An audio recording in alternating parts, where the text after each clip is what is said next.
They've improved their run differential to 47 and 36 after a rough start to the year. There has been a lot of leveling off within this ball club, and that certainly coincides with the coming of Easton Waterman, the head coach of the Bacon, and also guys starting to play to their averages and some guys starting to push to their ceilings like Austin Eminer. Jonathan Kazaski had a great outing last time he was out. Tony Brown has been electric all year round, and J.R. Freethy has provided the boomstick in the middle of the Bacon order. Last night, the Bacon were able to pull out a win in Lexington, and more notably, that pitching staff held the Blowfish hitless until the 8th inning. Now, obviously, baseball can be a fluky game, and every team can have a bad day, but for this particular pitching staff to come out and shove against an opponent that they've had their early season woes against certainly was a boost to the clubhouse morale. Tonight, Luther Williams will welcome 2 new members of the Bacon Ball Club, and Connor Hicks and Jackson Jerry, who will make their Luther Williams debut in 2023.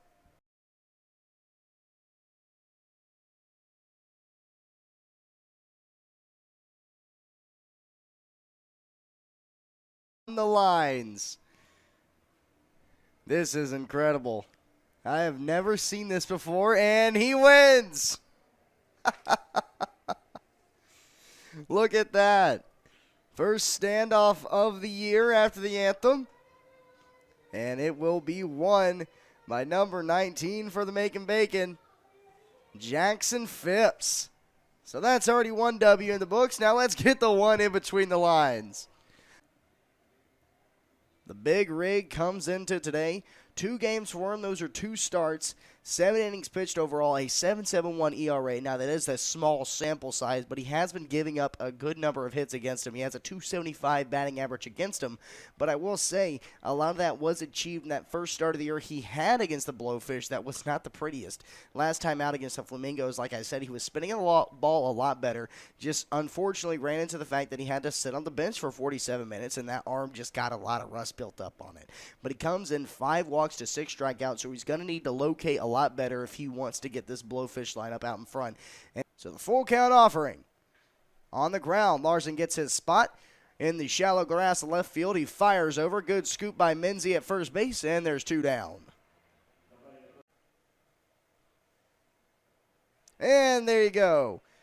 Good morning, good afternoon, and good night. Riggett dismisses Oots, and that's out number 1.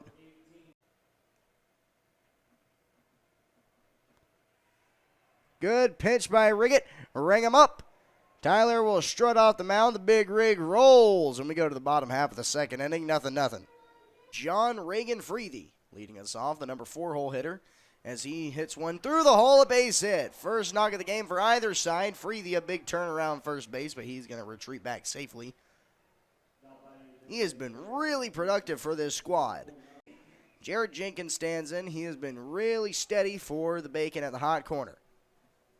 A 293 average, 420 OBP. He needs to get the slug up a little bit, but that'll come as he just keeps swinging the stick. A 941 fielding percentage with 10 assists, only 1 error through 77 innings of work on the field.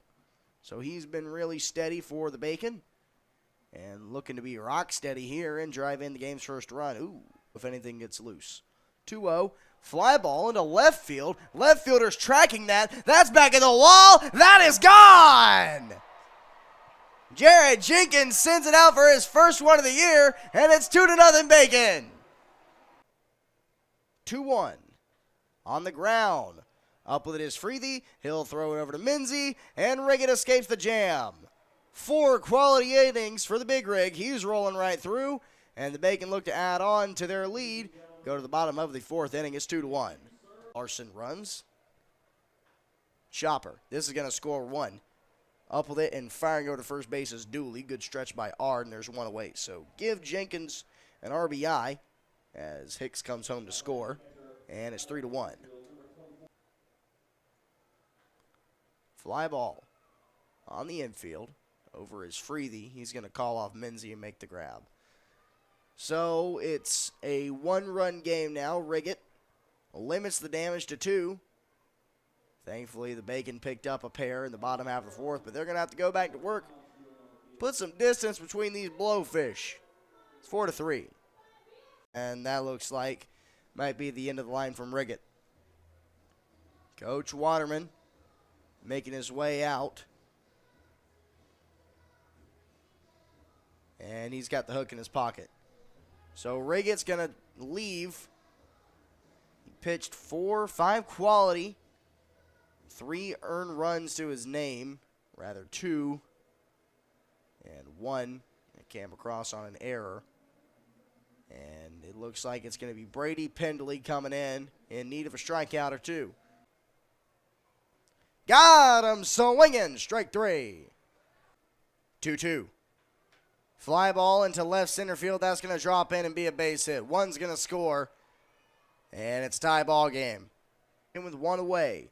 Brady's going to spin around. They had him picked off. Did they get the tag in? Yes, they did. Bassetta's picked off at second base. Closed the book on Riggett.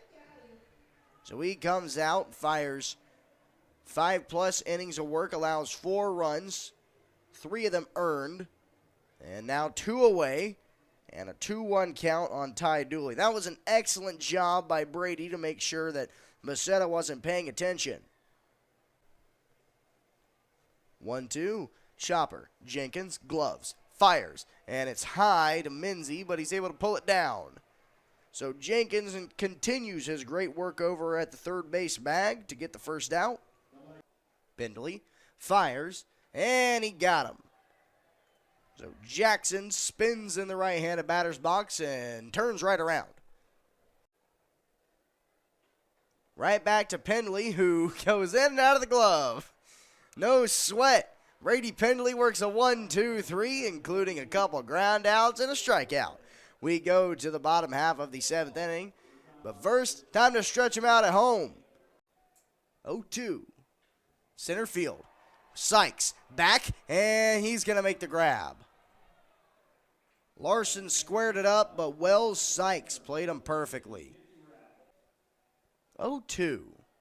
Got him swinging. Strikeout not complete. Lee shows the ball to Minzy, and he steps on the bag. Completed K, now 2 away. Pitch to Tristan Bassetta is lined down the left field line. That's trouble. Cherry's getting it at the warning track, racing around second base, getting the stop sign over at third is, Bassetta. Ard standing on second base with a 2-out double. And now, 0-2 pitch. And he got him. Hang on to it, Lee. That's an important K. Incredible job by Brady Pendley, covering 3 innings of work and getting out of the jam himself. 1-2. That's back to the backstop, and DeLay's going to definitely reach on that. 2-2. That bounces away from Oots, and advancing to third base is DeLay Jr. He's coming home. The ball gets loose. DeLay sliding in head first safely with the go-ahead run. It's 5-4. 1-2 is on the ground and took a nasty hop off the infield grass, and it goes off of Freedy's glove into right field. Can't blame Freedy on that one. 1-2. Chopper, high one. Minzy steps on the bag for 1, and he's just going to let the runner get into second base. That's down and away. That gets to the backstop. Advancing to third base is the runner, but good job by Lee to make the reaction to pull around that ball. 2-2. Got him swinging, strike 3. So now there's 1 out to get. And 2 in a row, looking for 3, the 1-1. Chopper up the middle, the game is tied. So Landry Mead keeps the Blowfish alive. A clutch 2-out hit from him, and it's 5-5. And that's going to be the end of the line for Pendley. He gave it everything he had. Trying to go 4 and get the full 12. He gets 11. The call has already been placed to the pen, it looks like. And Coach Easton Waterman's just out there checking on him. It's probably be the right move to bring him out, and yeah, he's coming out. It'll be a new arm to face the middle of the order for the Blowfish in a now tied ball game. It's 5-5. So it's going to be Connor Hill coming out of the bullpen. Hill is set. Lefty checks the runner and fires. Fly ball, right field, over is Brown, and he is going to look up in the sky and make the grab. So the Bacon strand the runner, and look to walk it off in the bottom half of the ninth inning. It's 5-5. 1-1. Fly ball into right center field. That's going to lay down. That's going to be a base hit. Rounding around first and throwing on the brakes is Cherry. And he is on to start the inning. And that came inside and hit him. Frank plunked right on the right bicep. He's not happy about it, and he's getting an umpire escort down to first base. Connor watches it go past him. That's going to advance the runners. Winning run, 90 feet away. Native of Ontario in Southern Territory. Looking to send home the home team. That gets back to the backstop. Here he comes. Ball game. Walk-off wild pitch. Here comes Cherry, and it's 6-5 victory for the Macon Bacon, who have won 3 in a row.